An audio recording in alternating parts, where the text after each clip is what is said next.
दोस्तों नमस्कार। दोस्तों मैं हूं आप देख रहे हैं एजी थाउजेंड। दोस्तों आज हम लोग जानेंगे कि कृषि जमीन को कैसे हम लोग बाय करेंगे। जी हाँ, how to buy agriculture land, इसके बारे में आज हम लोग चर्चा करेंगे और क्या क्या हमको चेक करना चाहिए होता है, किस तरीके से हम लोग जो है कृषि जमीन को बाय कर पाएंगे, क्या क्या चीजें ज्यादा ध्यान में रखकर जो है हम लोग को खरीदार करना होगा। ये सारी चीज के बारे में आज चर्चा होने वाला है, तो बने रहेगा इस वीडियो पर। और अगर चैनल में नए हैं तो चैनल को सब्सक्राइब करें ताकि जमीन से रिलेटेड आपको और भी बहुत सारा वीडियो मिल सके, जानकारी मिल सके। चलिए वीडियो को शुरू करते हैं। दोस्तों आज का ये टॉपिक है how to buy agriculture land. जी हाँ, एग्रीकल्चर लैंड में प्रॉपर्टी सर्च। सबसे पहले हम जमीन को जो है सर्च करते हैं। किस तरीके से जमीन को सर्च करते हैं? ऑनलाइन के माध्यम से हम लोग कहीं कहीं पे जमीन को सर्च करते हैं, किसी ब्रोकर के माध्यम से हम लोग को जानकारी मिलती है ना। और जब हम लोग को ये सारे चीजें होता है, ब्रोकर के माध्यम से भी अगर जानकारी मिलता है तो हमें क्या करना होता है कि फिजिकल विजिट करना काफी ज्यादा महत्वपूर्ण होता है। हम जो है फिजिकल विजिट करके वहाँ पे जमीन को देखते हैं, यानी कि जमीन को देख रेख करने के बाद ही जो है वहाँ पे लेते हैं कहीं वो जमीन हमारे लायक है या नहीं है। जिस पर्पज से हम लोग ये जमीन को खरीदना चाह रहे हैं उस पर्पज के माध्यम से वो जमीन हमारे लायक है या नहीं है वो देखना पड़ता है। कहीं नाला तो नहीं गया है, कहीं ड्रेन तो नहीं है, क्या हम जब इस जमीन को खरीद रहे हैं तो हमारा क्या उपयोग हो पाएगा, किस तरीके से हम उसको जो है सही उपयोग ले पाएंगे, वो सारी चीजें हम लोग चेक करते हैं। तो और क्लियर लैंड, ये सारी चीजें क्लियरली हम लोग को पूरा काफी ज्यादा जानकारी लेने के बाद ही, जब देख रेख करने के बाद हमें जब क्लियर हो जाता है कि हाँ इस जगह को लेने लायक है, तभी जाके हम उस जमीन को परचेज करते हैं। सेकंड में डिलीजेंस एंड डॉक्यूमेंट्स चेक। तो डॉक्यूमेंट्स चेक किस तरीके से हम लोग ले पाएंगे और क्या क्या हमें जो है चेक करना पड़ता है, ये सारी चीजें जानकारी लेते हैं। तो सबसे पहले होता है कि टाइटल डॉक्यूमेंट। जी हाँ, डॉक्यूमेंट्स का जो है टाइटल देखना पड़ता है। जी हाँ, कहने का मतलब है आपको जो है अपने यहाँ पे सेल डीड को देखना पड़ता है। रजिस्ट्री कॉपी है, वो रजिस्ट्री कॉपी कहीं जो है आपका खरीदी हुई जमीन है उनका, या फिर जो उनका पुस्तकी जमीन है, या फिर किसी गिफ्ट के माध्यम से जो है वो जमीन मिला हुआ था, तो वो सारी जो है वो टाइटल भी हमें देखना रहता है। और लैंड रिकॉर्ड देखना पड़ता है। दोस्तों जो लैंड रिकॉर्ड के माध्यम से हमें ये पता चल पाएगा, लैंड रिकॉर्ड के माध्यम से हमें ये जानकारी मिलता है कि क्या वो जमीन, जिस जमीन को हम खरीद रहे हैं वो जमीन एक्चुअल में उन्हीं व्यक्ति के नाम से है, यानी कि किस व्यक्ति के नाम से वो जमीन है जिसे हम जो उस जमीन को खरीद रहे हैं, वो चीजें हमें देखना पड़ता है। उसमें एड्रेस भी रहता है, ठीक है। और नो एनकम्बरेंस, तो यहाँ पे उसमें भार मुक्त होता है दोस्तों कि यहाँ पे कहीं ये जमीन किसी लोन पे तो नहीं है, कोई लोन तो नहीं है, कोई टैक्स बकाया तो नहीं है। तो ये सारी चीजें हमें यहाँ पे चेक करना पड़ता है। चेक करने के बाद ही जो है हम यहाँ पे इस जमीन को लेते हैं। और दूसरी बात ये होता है कि एग्जैक्ट एरिया, उसको जमीन का एग्जैक्ट एरिया देखना पड़ता है, यानी कि ये जितना डॉक्यूमेंट्स के माध्यम, सेल डीड के माध्यम से जितना कि सेल डीड में जितना रहता है एरिया, रकबा रहता है, उसको भी हमें चेक करना पड़ता है कि वाकई में जितना डॉक्यूमेंट में एरिया दिखा रहा है उतना जमीन है या नहीं, उतना एरिया सही है या नहीं, या फिर यह डॉक्यूमेंट में ज्यादा है और जमीन कम निकल रहा है।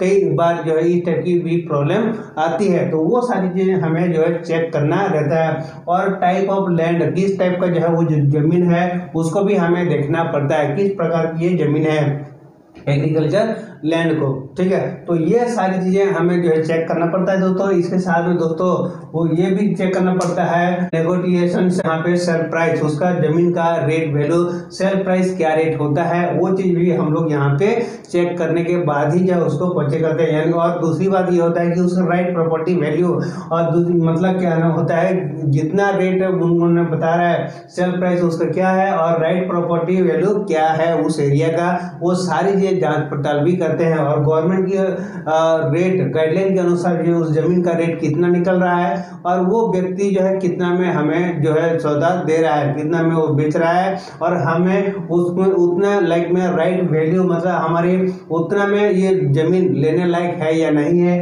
वो सारी चीज भी हमें यहाँ पे चेक करना पड़ता है। उसको चेक करने के बाद ही जो है उस प्रॉपर्टी को हम यहाँ पर खरीदारी करते हैं। जब एग्रीकल्चर लैंड को पूरी तरह से हम लोग चेक कर लेते हैं, सेटिस्फाई जब हो जाते हैं, उसके बाद क्या होता है कि एडवांस की बारी आता है। एडवांस हम लोग को कुछ दिया जाता है, तो जब प्रॉपर्टी का जितना रेट होता है उस आधार पर जो यहाँ पे जमीन का रेट के हिसाब से यहाँ पे 10% एडवांस दिया जाता है। जी हाँ, 10% देकर हम जो है जमीन को जो है बुक कर लेते हैं। और क्या होता है कि उसी समय जो है हम लोग एक एग्रीमेंट बना लेते हैं। एग्रीमेंट समझौता जिसे बोला जाता है। तो एग्रीमेंट बनाया जाता है, तो एग्रीमेंट में जो भी लेन देन की बात होती है सारी चीजें वहाँ पे लिखा हुआ रहता है, और किस एरिया में जमीन है, कौन सी गाँव का जमीन हम खरीद रहे हैं, उसका खाता नंबर कितना है, रकबा कितना है, वो सारी चीजें हम लोग को लिखी जाती है। इसके साथ में दोस्तों वहाँ पर ये भी लिखा जाता है कि हम कितने दिन के बाद जो है हम इस जमीन को रजिस्ट्री कराएंगे, वो सारी चीजें भी वहाँ पर लिखा हुआ रहता है। और पूरी तरह से जो है वहाँ पर